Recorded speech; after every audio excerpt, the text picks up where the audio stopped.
The room felt as cold as death itself, and the air was heavy with the stench of despair.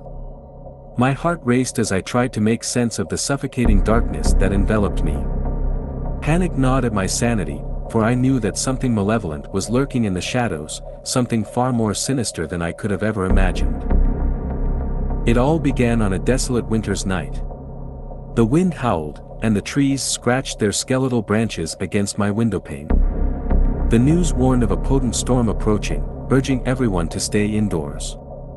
I, however, had grown restless, and the prospect of being cooped up in my small, dimly lit apartment held no appeal. Against my better judgment, I decided to venture outside.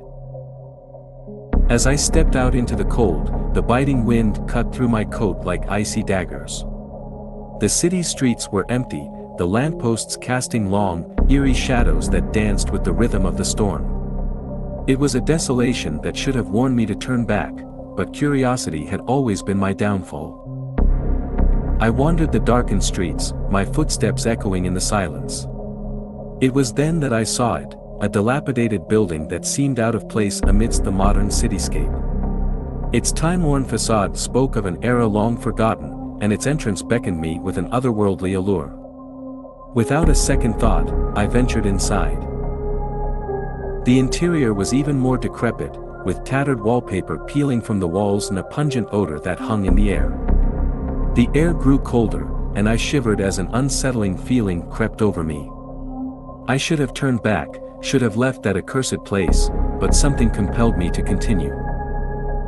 Deeper into the building I ventured, each step taking me further from the world I knew.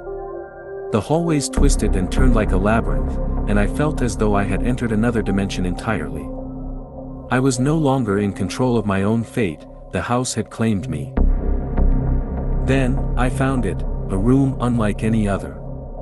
The door stood ajar, as though it had been waiting for me. Inside, a single gas lamp flickered, casting eerie shadows across the room. The centerpiece was an ornate mirror that reflected nothing but darkness. As I approached the mirror, I could feel a malevolent presence emanating from its depths. My own reflection, distorted and grotesque, stared back at me with hollow eyes. The room seemed to close in around me, and I knew that I had stumbled into a nightmare from which there was no escape. A haunting whisper filled the air, a voice that seemed to emanate from the very walls. It spoke of ancient rituals and unspeakable horrors, of a dark force that had been imprisoned within the mirror for centuries. I realized, with a growing sense of dread, that I had become a part of its sinister plan. I tried to flee, to escape the room and the house itself, but an invisible force held me in its grip. The mirror began to warp, its surface contorting and shifting, and I could see glimpses of a realm beyond our own, a realm of torment and suffering. With a deafening crack, the mirror shattered, and the room was consumed by an otherworldly darkness. I felt myself being pulled into its depths, my screams drowned out by the malevolent laughter of the ancient force. In an instant, I found myself in a nightmarish dimension, a realm of shadows and despair. The ancient force revealed itself, a grotesque entity that defied description. It spoke of an insatiable hunger, of the souls it had devoured over the centuries, and of the power it had gained from each victim. It was then that I understood the true horror of my situation. I was not the first to be ensnared by the house and its malevolent mirror, nor would I be the last. The ancient force hungered for more souls, and I had become its unwitting servant. I tried to fight back, to resist the force that sought to consume me, but it was futile. My existence had become intertwined with the darkness, and I was no longer in control of my own fate. The malevolent entity had claimed me, and I was condemned to an eternity of torment. As the darkness closed in around me, I could feel the ancient force growing stronger, more powerful, and I knew that there was no escape from the horror that had become my reality. I had ventured into the abyss, and the abyss had claimed me as its own. And so, dear reader, heed my warning. Beware the allure of the unknown, for there are forces in this world that are beyond our comprehension. The darkness that lurks in the shadows may one day claim you, as it claimed me, and there is no escape from the horrors that await in the abyss.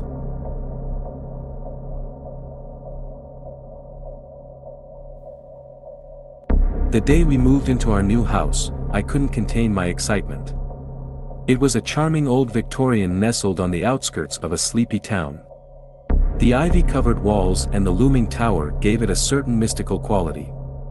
The real estate agent had assured us it was the perfect place to start fresh, but as I walked through the creaking front door, an unsettling feeling washed over me.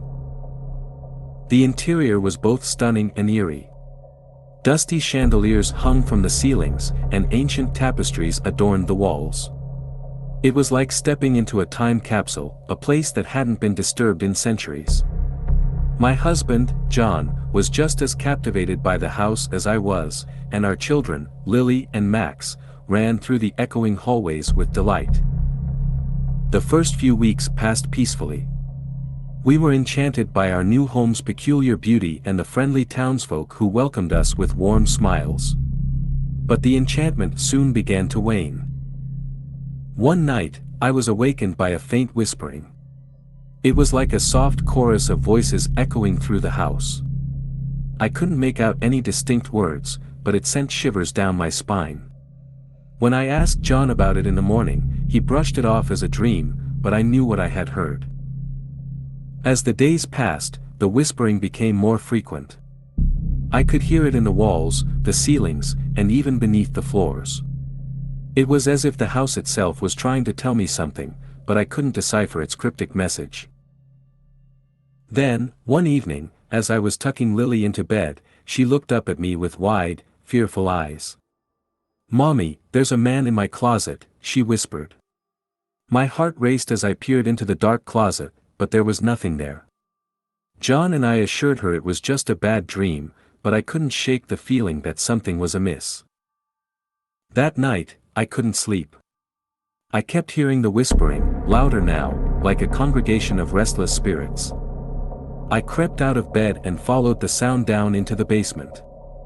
The air grew heavy, and the whispers turned into chilling chants that seemed to emanate from the very walls. In the dim light of the basement, I saw it, a door. It was an ordinary door, just like any other in the house, but it seemed to pulse with an otherworldly energy. The whispers were coming from behind it, and I knew I had to open it, to confront whatever lay beyond. My trembling hands gripped the doorknob, and I slowly turned it. The door creaked open, and I stepped into a realm of darkness. It was like a cavern, stretching far beyond the confines of the house. The whispers surrounded me, and I could feel a presence, a malevolent force, lurking in the shadows. As I ventured further into the abyss, I came upon a chamber. The walls were covered in ancient symbols, and in the center of the room lay a stone pedestal with an ornate book resting upon it.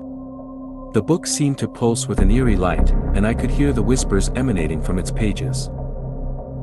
As I reached out to touch the book, it opened of its own accord. The pages were filled with cryptic incantations and dark rituals. The whispers grew louder, and I could sense a sinister presence, an entity that had been bound to this place for centuries. Suddenly, the room was filled with a blinding light, and a figure appeared before me. It was a woman, her eyes hollow and filled with sorrow. She spoke of a curse that had plagued our new house, a curse born of greed and dark magic. The house had been built upon an ancient burial ground, and the spirits of the restless dead had been bound to the place.